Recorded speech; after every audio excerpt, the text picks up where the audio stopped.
현재 1가구 1주택이세요? 예. 비과세. 예, 그러다 보니까 2년이 이제 됐기 때문에 양도세 비과세가 됐는데 거기다 대고 현지 공인중개사 사무실에서 매도하면 어떻느냐 이런 전화가 오니까 네네. 세금 없는 시점에서 매도를 할 건지 아니면 좀 더 보유를 할 건지 그런 부분이 좀 궁금하셔서 전화 주신 거죠? 네, 맞습니다. 예. 제가 결론부터 말씀드릴게요. 네네. 그걸 매도하고 지금 다른 지역으로 갈아타기가 만만치 않습니다. 네네네. 따라서 그냥 보유하시는 게 저는 정답이라고 말씀을 드리고 싶어요. 네. 제가 그렇게 말씀드리는 이유 몇 가지 말씀드릴게요. 예. 청량리 8구역이라고 하셨죠? 예. 예, 청량리 그 고등학교 인근 어디 이쪽 같아요. 네. 예, 근데 청량리 역에서 뭐 도보 한 7, 8분 걸리나요? 네, 맞습니다. 예. 그 정도 위치인데 이제 저는 이렇게 말씀드릴게요. 청량리 쪽이 예? 상당히 저평가된 지역이 많습니다. 맞는데 네네. 앞으로 저 이렇게 표현을 이렇게 드릴게요. 제2의 용산역이다라고 보시면 돼요. 예. 제2의 용산역. 그러면 이해가 좀 빠르실 것 같죠? 예. 그만큼 보유 가치가 있다고 보시면 돼요. 네네. 자, 그리고 이 청량리역 인근에 자, 25평 아파트가 현재 시세가 조금 약간 노후되지 않은 지금 새 아파트 기준으로 얼마까지 가시는지 아세요? 네, 7억 한 5천 정도. 예. 하고 있는데. 예, 최근에 8억을 돌파했습니다. 네. 그렇다면 우리가 과거에 청량리역 인근에 25평 아파트가 8억을 돌파했다 생각하기 상당히 어려운 수준의 가격으로 돌파했죠? 네, 맞습니다. 예. 그리고 뭐 제가 말씀 안 드려도 아시겠지만은 청량리 역세권 개발 해가지고 특히 교통 중심으로 이제 많은 부분이 바뀌는 거 아시죠? 예. 예. 이 부분은 뭐 대부분 알고 있는 내용이기 때문에 제가 설명을 생략할게요. 네. 그 다음에 네 번째로 청량리역뿐만 아니라 서울 지역의 전반적인 재개발 매물의 가치가 지속적으로 올라가고 있다는 겁니다. 네. 이런 시점에서 굳이 이 매물을 처분할 이유가 저는 없다고 봅니다. 네. 그리고 나서 내가 다른 여유 자금이 있는데 이제 1가구 2주택이 되는 거 아니냐. 내가 이걸 놔두고 그러면 이게 차익이 큰데 예? 차익이 큰데 나중에 양도세 부담이 되는 거 아니냐. 이런 부분이 걱정된다면요. 우리가 추가 매수를 하실 때는 두 가지를 검토하시면 돼요. 일시적 2주택 개념으로 접근을 하시든지 아니면은 주택 임대사업자 제도를 활용하시든지 그렇기 때문에 충분히 추가 투자할 수 있는 환경이나 여건을 만들어 갈 수 있다는 거죠. 따라서 이렇게 제가 크게 네 가지로 말씀을 드렸습니다만은요. 충분히 보유 가치가 높기 때문에 이번 비과세 기간이 끝나기 때문에 처분하라고 전화를 받을 수는 있겠습니다만은 저는 오히려 보유하시라 하는 게 제 의견입니다. 예, 참고하십시오. 제가 매주 금요일 2시, 토요일 2시에 세미나를 진행을 하고 있는데요. 자, 이번 주 같은 경우는 우리가 파리 대책을 기점으로 과거 1년 경과된 시점, 그 다음에 앞으로 1년, 이런 시장 상황을 제가 점검을 해드릴 거고요. 또한 두 번째는 최근에 발표됐죠. 내년부터 적용될 부동산 관련된 개정세법 내용을 제가 알려드리고요. 마지막으로 재개발, 재건축에 투자를 할 때는 이런 부분 꼭 체크해야 됩니다 하는 내용까지 짚어드리는 그런 세미나가 되도록 제가 준비를 할 테니까요. 예, 많은 관심 부탁드리겠습니다.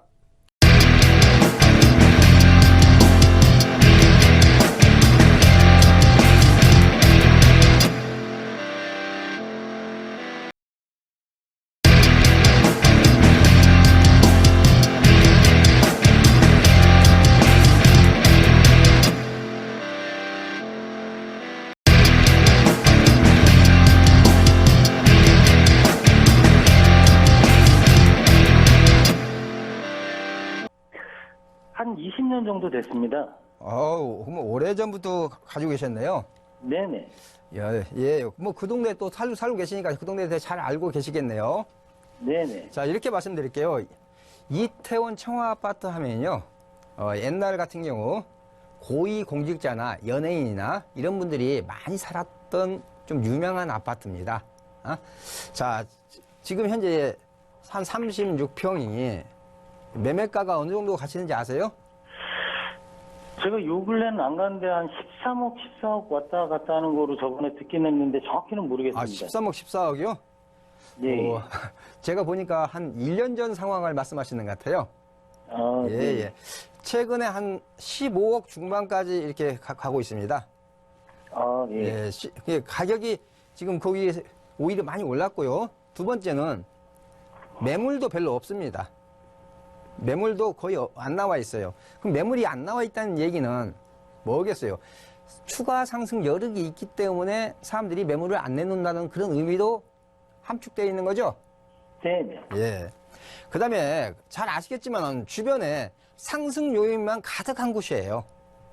상승 요인이 너무 많은 곳이라 이거죠. 잘 아시다시피 그 옆에 있는 유엔사, 자, 또 추가적으로 나올 수 있는 수성부대, 또 미군 공원, 그 다음에 또 신분당선 코트르죠?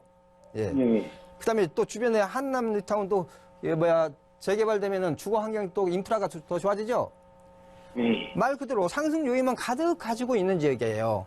어? 이런 지역을 가지고 굳이 처분하실 필요가 있을까요? 또한 재건축, 물론 현재 재건축을 추진하고 있는데 사업 속도는 상당히 늦습니다. 왜? 그동안에 거기에 살고 있는 사람들이 지금 이제 외국인들한테 렌트 받고 이러다 보니까 그게 급하지 않았어요. 그런데 기본적으로 대지 지분도 36평이면 대지 지분이 제가 알기로는 거의 2분의 1에 가까워요. 네. 상당히 대지 지분이 높은 편에 속합니다. 물론 재건축 사업을 하기 위해서는 여기가 이제 층고제한이라든지 몇 가지 제한 요건이 있는 것은 맞습니다. 그렇지만 워낙 아파트 가격을 높게 분양하실 수 있는 곳이기 때문에 충분히 보유 가치가 높습니다. 그래서 저는 근데 오래됐기 때문에 현재 거주하기가 좀 불편하신 측면은 있을 거예요. 오래됐기 때문에.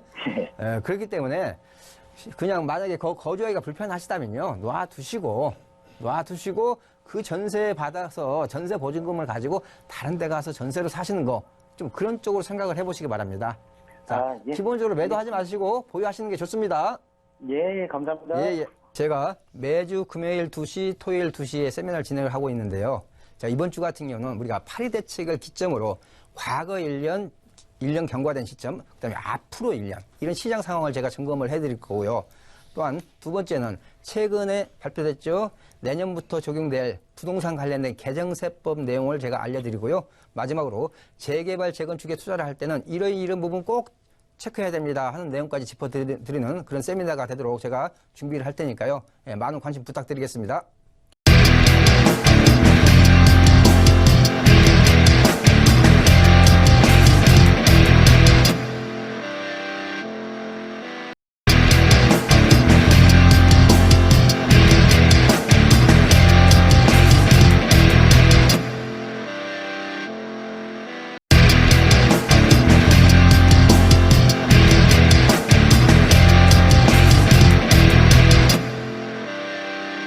아파트 시장을 보는 그 관점을 좀 말씀 좀 드리겠습니다. 자, 먼저 구리시. 자, 구리시의 아파트 시장을 볼 때는 크게 두 가지 관점에서 보여야 됩니다. 말 그대로 구리시에서 한번 볼 필요가 있겠고요. 그 다음에 인접된 곳에서 볼 필요가 있겠습니다. 자, 그러면 인접된 곳에서 가장 눈여겨볼 것은 자, 다산 신도시와 별내겠죠. 다산 신도시와 별내고요. 그다음에 구리시에서는 이제 갈매지구가 있습니다. 그다음에 갈매지구가 있고 원래 도심이 있겠죠. 구리시 도심. 자, 이렇게 좀 둘로 나눠서 보셔야 되는데 그러면서 이제 호재가 뭐냐면은 이 8호선이 탈 수 있다는 것. 또한 약간 연계되면은 4호선까지도 이용이 가능하다. 자, 이런 점이 우리가 수도권에 있는 다른 지역과 차별화되는 점이 어떤 전철이 많이 이제 개통이 된다는 게 하나 되겠고요. 근데 제가 말씀드리자 취지가 뭐냐? 기본적으로 구리시의 이 편한 세상은 구리시의 도심 쪽에 위치하고 있습니다. 그런데 이 도심 쪽에 있는 아파트가 대부분 다 오래된 아파트입니다. 새 아파트가 거의 없습니다. 따라서 이런 도심에서의 새 아파트에 대한 희소성이 상당히 부각이 될 수밖에 없는 지역에 있습니다. 그러면서 서울로의 접근성이 8호선 연장이라든지 이런 걸로 인해서 상당히 접근성이 개선되고 있다는 거죠. 따라서 아마 이분 분양받으셨다면요. 분양가 대비 한 1억 정도는 아마 현재 올라 있을 거라고 저는 짐작이 갑니다. 따라서 이런 새 아파트, 도심에서의 새 아파트에 대한 희소성이 부각되어 있고 또 주변 다산이나 별내하고도 차별성이 어느 정도 가져갈 수 있다. 왜? 기존 인프라가 이미 구비가 된 곳이기 때문에 그런 측면에서 저는 그냥 보유하시는 게 좋을 것 같습니다. 그렇지만은 이걸 뭐 양도세 좀 내시고 뭐 다른 데로 이동 투자하시기에는 요즘 환경이 그렇게 녹록지 않기 때문에 오히려 이런 희소성이 있는 지역에 있는 분양권이기 때문에 예, 오히려 보유하시는 게 더 현명할 것 같습니다. 문자 주신 분 참고하셨으면 좋겠네요. 제가 매주 금요일 2시, 토요일 2시에 세미나를 진행을 하고 있는데요. 자, 이번 주 같은 경우는 우리가 파리 대책을 기점으로 과거 1년 경과된 시점, 그다음에 앞으로 1년 이런 시장 상황을 제가 점검을 해드릴 거고요. 또한 두 번째는 최근에 발표됐죠. 내년부터 적용될 부동산 관련된 개정세법 내용을 제가 알려드리고요. 마지막으로 재개발, 재건축에 투자를 할 때는 이런 부분 꼭 체크해야 됩니다 하는 내용까지 짚어드리는 그런 세미나가 되도록 제가 준비를 할 테니까요. 예, 많은 관심 부탁드리겠습니다.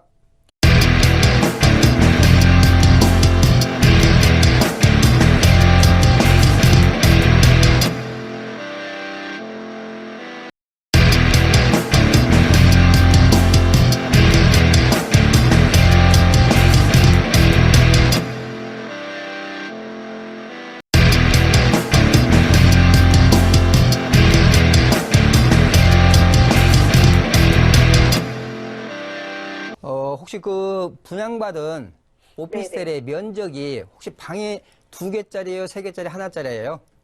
아, 원룸이에요. 원룸이요? 네네. 혹시 분양가 수준이 어느 정도 되나요? 1억 정도요. 1억 정도요? 네네, 1억 정도. 분양가가 1억, 그럼 월세가 어느 정도 나와요? 월세는 정확히 제가 모르겠어요. 예. 아마 부가가치세나 뭐 이렇게 합치면은 1억이 좀 넘을 것 같습니다만 한 1억 정도 되면 제가 생각했던 것보다 가격이 굉장히 낮네요. 네네. 예.